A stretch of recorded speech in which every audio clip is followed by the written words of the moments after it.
Life in our times has become a place of struggle, confusion, and heavy silence. Many Muslims today find themselves waking up every morning with a weight they cannot explain. They live with anxiety that sits in their chest, depression that makes it hard to breathe, and sadness that clouds the heart. The world around them speaks of progress, success, and happiness, yet deep inside there is an emptiness that does not go away. Some ask themselves quietly why they feel so far from peace, why prayers feel heavy, why the Quran that once gave them hope now feels like words they cannot connect to. Others do not even reach that point. They simply drown in a sea of overthinking, unable to speak their truth to anyone because society is quick to judge and culture is quick to silence. Depression among Muslims is not always spoken about. In fact, it is often brushed aside. People are told to simply have more faith, to pray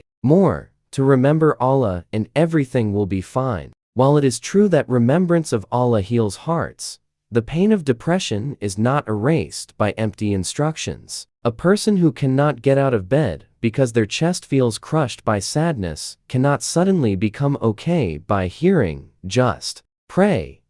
They need compassion, gentleness, and understanding. But in many communities, that compassion is missing. Instead, people feel abandoned, as though their faith is questioned if they admit they are struggling. A young man who confesses he feels anxious may be told that his imaan is weak. A young woman who cries about feeling worthless may be told she is ungrateful. This blame pushes them further into silence, further into loneliness, and further away from both their community and their Lord. The truth is, many Muslims today are not close to Allah because they do not want to be, but because the noise of life has buried that closeness. The demands of society, the endless pressure to achieve, the cultural expectations of being the perfect son or daughter, the perfect husband or wife, the perfect parent or friend, these demands suffocate the heart. When a person is exhausted from trying to meet everyone's expectations,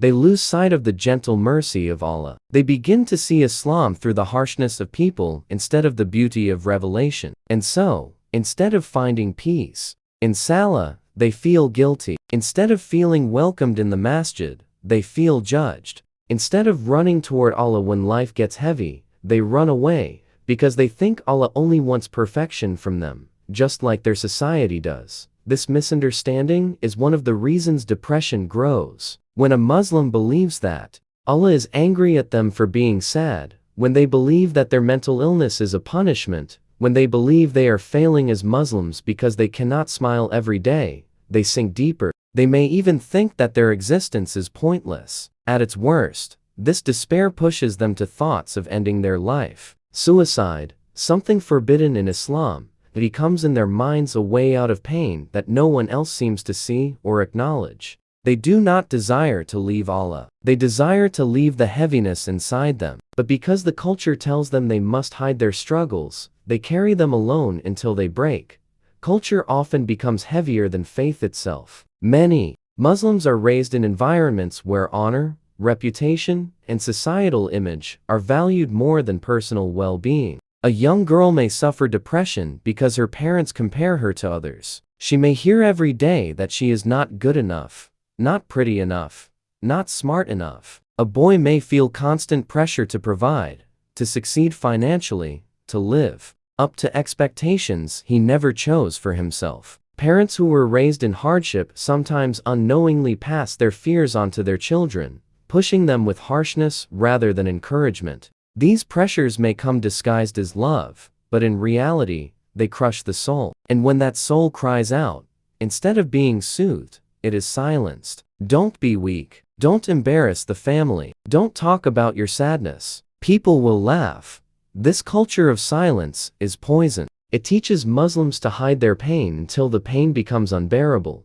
Many Muslims become distant from Islam because what they see practiced in their communities does not match the mercy of Allah they read about in the Quran. The Quran tells of Allah's infinite forgiveness, of His nearness, of His understanding of every secret within the soul. But the community may tell a different story. A girl who removes her hijab is insulted rather than guided gently. A boy who makes a mistake is shamed publicly rather than forgiven privately. A person who admits they are struggling with addiction or sin is excluded rather than embraced. So what happens? These individuals equate Islam with cruelty, not realizing that it is not Allah who is harsh, but people. And in that confusion, they pull away from their deen, not because they do not love Allah, but because they fear the judgment of His people.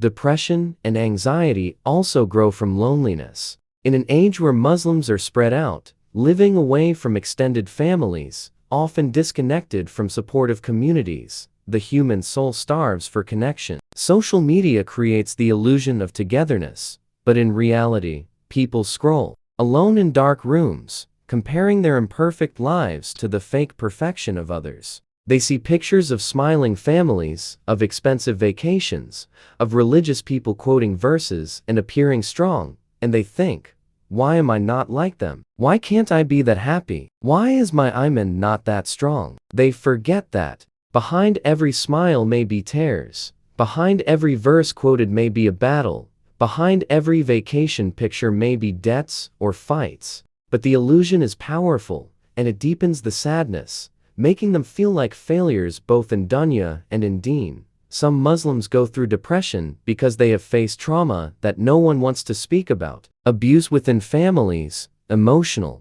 neglect, bullying in schools, racism in society, all of these wounds add up. Yet instead of acknowledging them, people are told to stay silent, to forgive and forget, to move on. But trauma that is ignored does not disappear. It sits in the heart, unhealed, until it spills out as anxiety, panic attacks, numbness, or suicidal thoughts. And when the Muslim seeks help, sometimes even therapists in their culture dismiss them with phrases like, "You just need more imaan." The lack of safe spaces for healing pushes them deeper into despair.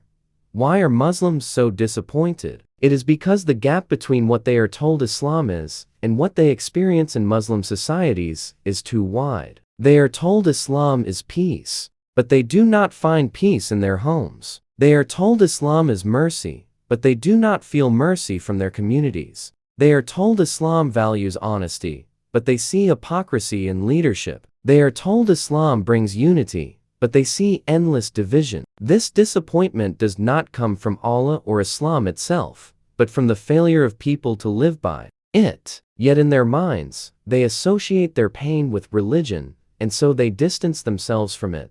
And when they distance themselves from Islam, they also distance themselves from the very source of healing they need most. Because while people fail, Allah never fails. While culture silences, Allah listens. While society judges, Allah forgives. But to feel this, Muslims need to be taught the softness of faith, not the harshness of fear. They need to be reminded that the Prophet Muhammad, peace be upon him, was sent as a mercy to the worlds, not as a burden. They need to know that sadness is not weakness, that even the prophets wept, that even they felt sorrow and isolation. They need to be told that struggling with depression does not make them bad Muslims, that having anxiety does not mean Allah has abandoned them, that contemplating suicide is a sign of unbearable pain, not lack of faith. Only then can they begin to heal, to reconnect with Allah in a way that is real and personal.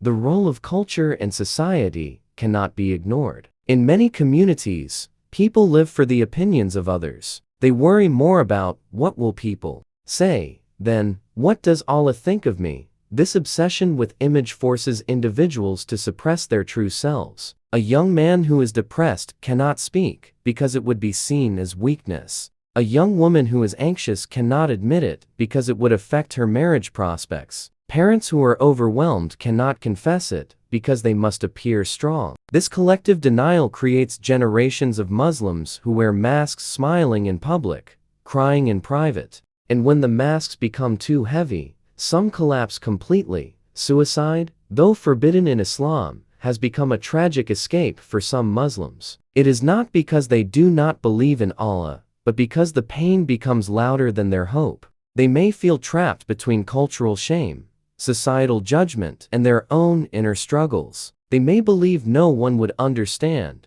no one would care, and no one could help. And so, they choose silence forever. What many do not realize is that if these Muslims had found a single safe space, a single compassionate ear, a single reminder that Allah's mercy is greater than their pain, they might have chosen life instead of death. This is why it is so important to create environments where Muslims can speak freely about mental health, without fear of being judged or condemned.